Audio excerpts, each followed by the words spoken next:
Hello मित्रों, राधे राधे। कैसे हैं आप सब? मैं टीना एक बार फिर से आपका स्वागत करती हूँ आपके अपने चैनल व्रत त्योहार और कथाएं में। हिंदू धर्म में एकादशी तिथि का मित्रों विशेष महत्व है।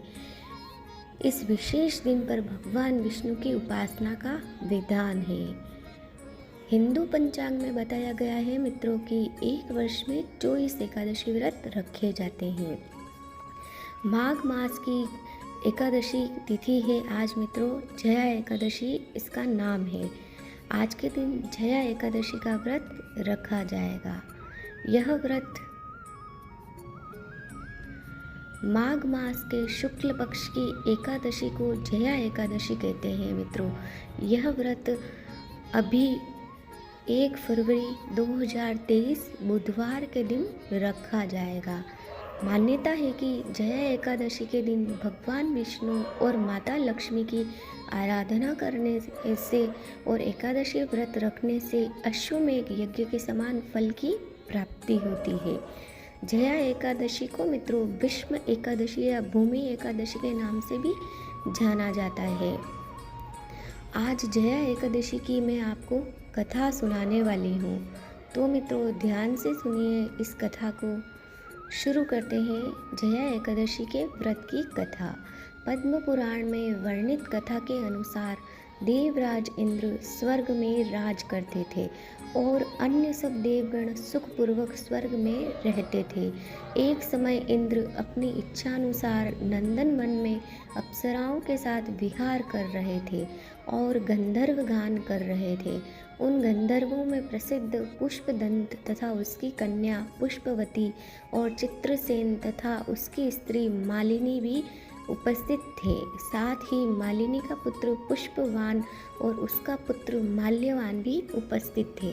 पुष्पवती गंधर्व कन्या माल्यवान को देखकर उस पर मोहित हो गई और माल्यवान पर काम बाण चलाने लगी। उसने अपने ऊपर लावण्य और हाव भाव से माल्यवान को वश में कर लिया। वह पुष्पवती अत्यंत सुंदर थी।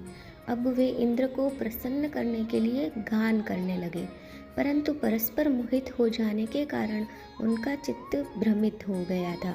इनके ठीक प्रकार न गाने तथा स्वर ताल ठीक नहीं होने से इंद्र उनके प्रेम को समझ गया और उन्होंने इसमें अपना अपमान समझकर उनको शाप दे दिया। इंद्र ने कहा, हे मूर्खों, तुमने मेरी आज्ञा का उल्लंघन किया है, इसलिए तुम्हें धिक्कार है। अब तुम दोनों स्त्री पुरुष के रूप में मृत्यु लोक में जाकर पिशाच रूप धारण करो और अपने कर्म का फल भोगो। इंद्र का ऐसा शाप सुनकर वे अत्यंत दुखी हुए और हिमालय पर्वत पर दुखपूर्वक अपना जीवन व्यतीत करने लगे। उन्हें गंध, रस तथा स्पर्श आदि का कुछ भी ज्ञान नहीं था। वहाँ उनको महान दुख मिल रहे थे। उन्हें एक क्षण के लिए भी निद्रा नहीं आती थी। उसी समय अत्यंत शीत तथा उससे उनके रोंगटे खड़े रहते और मारे शीत के दांत बचते रहते। एक दिन पिशाच ने अपनी स्त्री से कहा, पिछले जन्म में हमने ऐसे कौन से पाप किए थे जिससे हमको यह दुखदायी पिशाच योनि प्राप्त हुई। इस पिशाच योनि से तो नरक के दुख सहना भी उत्तम है। अतः हमें अब किसी प्रकार का पाप नहीं करना चाहिए। इस प्रकार विचार करते हुए वे अपने दिन व्यतीत कर रहे थे। देव्य योग से तभी माघ मास में शुक्ल पक्ष की जया नामक एकादशी आई।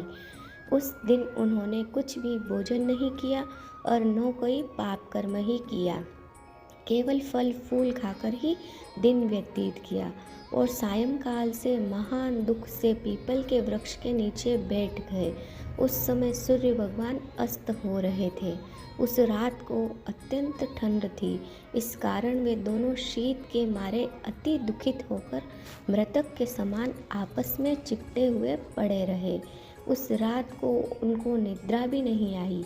जया एकादशी के उपवास और रात्रि के जागरण से दूसरे दिन प्रभात होते ही उनकी पिशाच योनि छूट गई अत्यंत सुंदर गंधर्व और अप्सरा की देह धारण कर सुंदर वस्त्राभूषणों से अलंकृत होकर उन्होंने स्वर्ग लोक को प्रस्थान किया। उस समय आकाश से देवता उनकी स्तुति करते हुए पुष्प वर्षा करने लगे। स्वर्ग लोक में जाकर इन दोनों ने देवराज इंद्र को प्रणाम किया। इंद्र इनको पहले रूप में देखकर अत्यंत आश्चर्यचकित हुआ और पूछने लगा, तुमने अपनी पिशाच योनि से किस तरह छुटकारा पाया, सो सब बतलाओ। माल्यवान बोले, हे देवेंद्र, भगवान विष्णु की कृपा और जया एकादशी के व्रत के प्रभाव से ही हमारी पिशाच देह छूटी है। तब इंद्र बोले, हे माल्यवान, भगवान की कृपा और एकादशी का व्रत करने से न केवल तुम्हारी पिशाच योनि छूट गई, वरन हम लोगों के भी वंदनीय हो गए, क्योंकि विष्णु और शिव के भक्त हम लोगों के वंदनीय हैं। अतः आप धन्य हैं। अब आप पुष्पवती के साथ जाकर विहार करो। इस प्रकार से मित्रों, ये जया एकादशी की अति सुंदर कथा है। आप इसे ध्यान से सुनिए और इसे सुनने से आपकी हर मनोकामना पूर्ण होगी। मित्रों, उम्मीद करती हूँ कि आपको मेरी वीडियो पसंद आई होगी। अगर आपको मेरी वीडियो पसंद आई हो तो वीडियो को लाइक, शेयर एंड सब्सक्राइब करना ना भूलें। बेल आइकन को ज़रूर से प्रेस करें ताकि मेरी आने वाली वीडियो आप तक पहुंच सके। तो मिलते हैं अगली वीडियो में, तब तक के लिए राधे राधे मित्रों।